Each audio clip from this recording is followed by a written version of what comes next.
How do we add value to our clients? And I think one thing to note, aside from just negotiating the best possible deals for our clients, which is not me saying that, it's our testimonials and Google reviews. So aside from doing a far better job than our competitors, I think in terms of adding value with our clients is about what we're doing when there's not a transaction. And that's where we far and away provide an exponentially greater service than our competitors, because most competitors, what I was taught when I was working at all the bigger firms was, if there's not a deal or a transaction going on in the next 2 years, get off the phone. In other words, ignore that person unless there's a transaction. Whereas at Tenant Advisory Group, we are diving deeper into their business, trying to understand what they're doing, what's working, who their ideal clients are, what's not working. And then we go out of our way to put them in front of incredible service providers to help them solve problems in their business, to help them run more efficiently, to help them run more profitably. And likewise, we want to refer them to potential clients so we can support the growth of their company. So that's really the biggest thing that we're doing outside of our core expertise, which is finding the right space and negotiating the best possible deals that we can on behalf of our clients.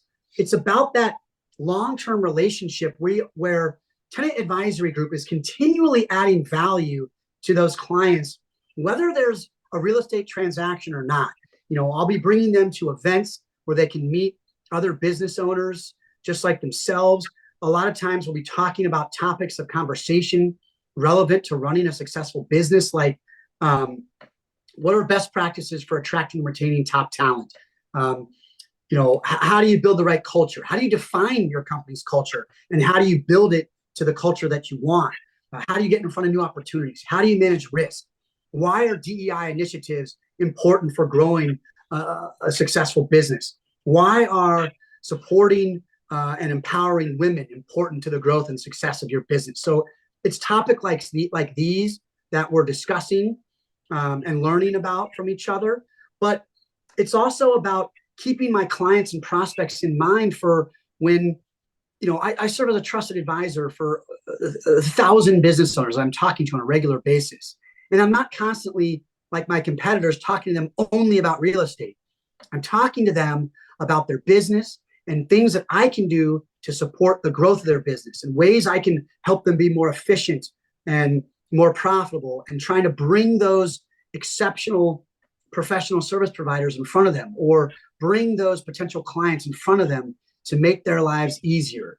Now, when it does come to the transaction part, as I mentioned, it's not me saying this, it's our Google reviews and our client testimonials. We do a better job. We find better space. We negotiate harder because we care about the relationship. All of my competitors that told me, wait until there's a transaction before you try to communicate with someone, clearly they're treating the relationship as very transactional. And when you're doing that, you're just trying to get the deal done, get it closed, get paid, and move on. Whereas we are building relationships, which means we care about our clients and their businesses. We want to support the growth of their business.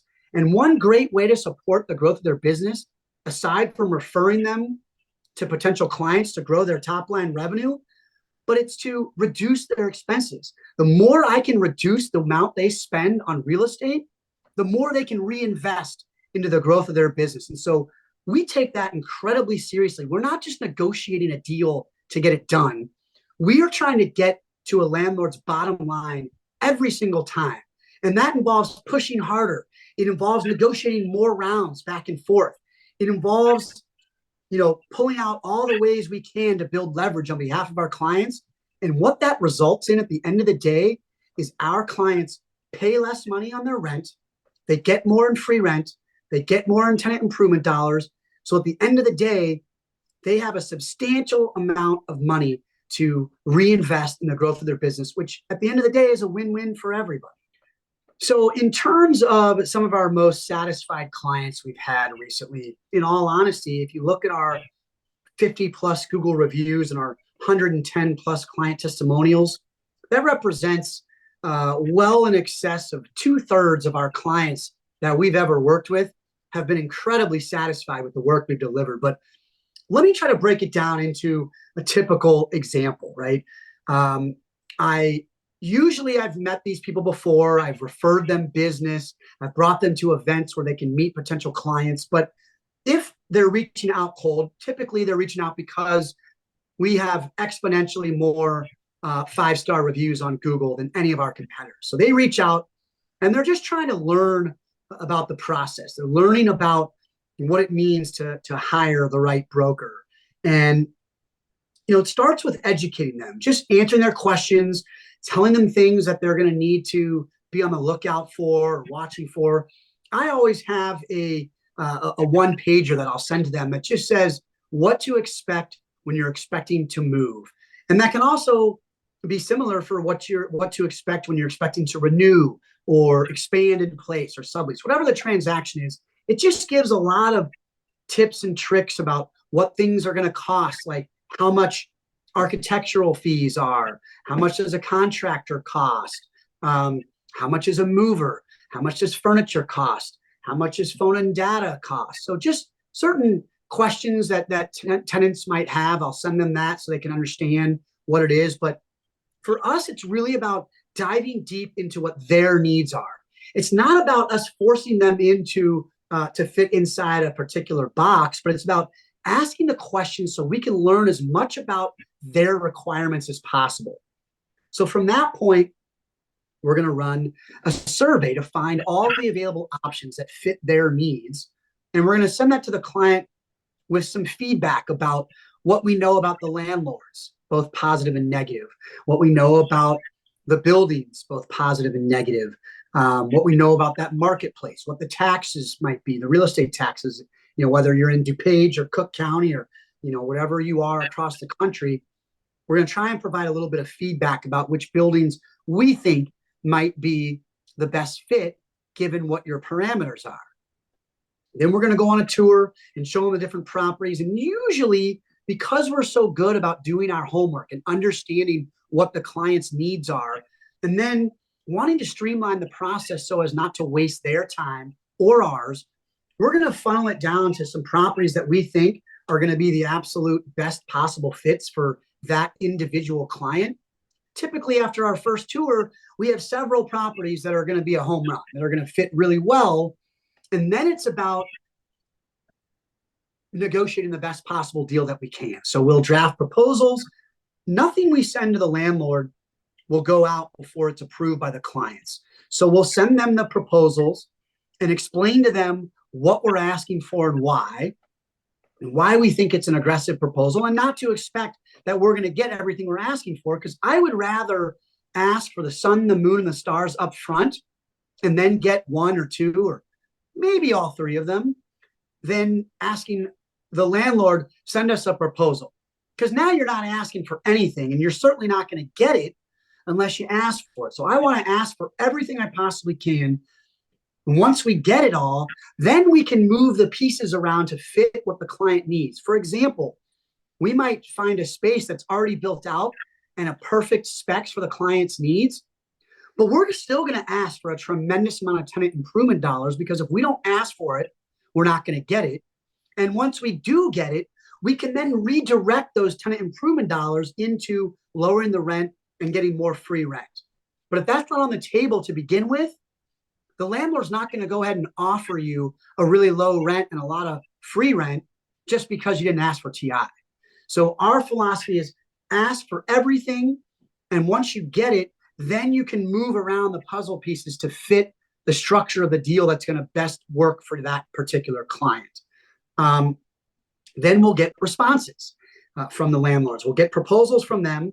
We will run the financials, so we show the client, this is what it means to you on a monthly, annual, and cumulative basis.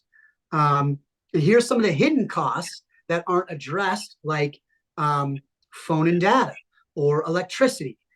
Certain expenses like that might not be included in a landlord's proposal, but we want to make sure that the client is comparing apples to apples.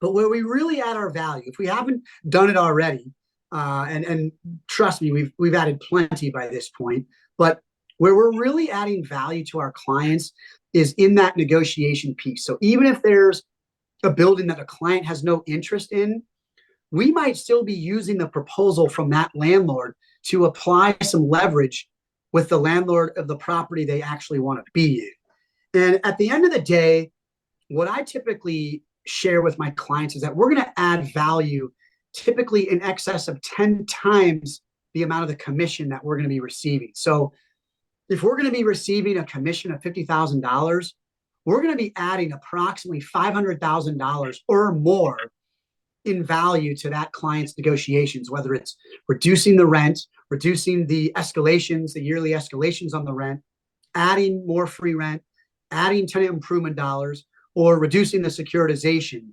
Those are ways that we're going to bring value to our client. And as I mentioned, a typical client is going to receive approximately 10 times the value of what our fee is in value back to them. Whereas with our competitors, when measurable, that number is in the 2 to 3 times range, sometimes even closer to 0. So we're working really hard to make sure that our clients have the best deal in their building, because we know tenants talk to each other. We want to make sure that anytime our clients talk to other tenants, that our clients always have the best deal by far. So that other tenant says, can I get the name of your broker? And that's how we get a lot of our opportunities, because our clients have more free rent, lower rental rates, more TI, lower escalations, lower securitizations than anyone else in the building. And then that's how we get new clients, is they call us and say, I want the deal you got for my neighbor. So that's exactly what we're trying to do at Tenant Advisory Group.